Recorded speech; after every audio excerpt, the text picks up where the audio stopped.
पहिलो कोरिन्थी 3:16 मा लेखेको छ, तिमीहरू चाहिँ परमेश्वरका मन्दिर हौ र तिमीहरूमा चाहिँ पवित्र आत्मा बास गर्नुहुन्छ। र त्यसरी नै 17 मा लेखेको छ, र जसले यो मन्दिरलाई नाश गर्छ म त्यसलाई नाश गर्नेछु। धेरैचोटि हामी भन्ने गर्छौँ, यो पवित्र आत्माको मन्दिरलाई चाहिँ नाश नगर है, नराम्रो कुराहरू नखा, नराम्रो कुराहरू नहेर, नाश नगर। यदि तैँले नाश गरेछ भने तँलाई सर्वनाश गर्छ नि परमेश्वरले भनेर भन्ने गर्छौँ। तर यो वचनलाई राम्रोसँगले हामी पढ्यो भने त 16लाई राम्रोसँगले निहाल्नु भने त्यहाँनिर के लेखेको छ भनेर, तिमीहरू चाहिँ पवित्र आत्माको मन्दिर हो भनेर लेखेको छ। हामी चाहिँ मन्दिर हो भनेर लेखेको छ। र 17 मा लेखेको छ, जसले यो मन्दिरलाई नाश गर्छ म त्यसलाई नाश गर्छ। भनेपछि जसले यो मन्दिर भनेपछि चाहिँ हामी चाहिँ मन्दिर हो। जसले हामीलाई नाश गर्छ परमेश्वरले त्यसलाई नाश गर्नुहुन्छ। भनेपछि यहाँ प्रश्न रहन्छ, हामी परमेश्वरको मन्दिर हो भने हामीलाई नाश गर्ने चाहिँ को हो त? आज तपाईँले हेर्नुहुन्छ भने यो मन्दिरलाई नाश गर्ने चाहिँ आज दुष्ट, जसले चाहिँ हामीलाई एभ्री टाइम हाम्रो यो मन्दिरमा बिजनेस गर्न खोजिरहेको छ, व्यवसाय गर्न खोजिरहेको छ। अनि व्यवसाय चाहिँ विभिन्न किसिमको व्यवसाय यसले हामीलाई दिन प्रतिदिन गर्न खोजिरहेको हुन्छ। अनि यो व्यवसाय भन्दा तपाईँलाई अचम्म लाग्यो होला, म तपाईँलाई बाइबलबाट एउटा घटना भन्नेछु। जब येशू ख्रीष्ट त्यो मन्दिरमा जानुहुन्छ र मन्दिरमा जानु हुँदै गर्दाखेरि चाहिँ उहाँले त्यो मन्दिरभित्र चाहिँ बिजनेस गरिरहेको उहाँले देख्नुहुन्छ।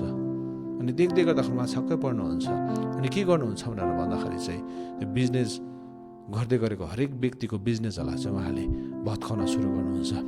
त्यहाँनिर तपाईँले हेर्नुहुन्छ भने चाहिँ येशू ख्रीष्टले मन्दिरलाई भत्काउनु भएको छैन, मन्दिर जस्तो छ त्यस्तै राख्नु भएको छ। तर मन्दिरभित्र बिजनेस गर्नेहरूलाई चाहिँ, बिजनेस गरेको व्यवसायहरूलाई चाहिँ उहाँले भत्काउनु भएको छ।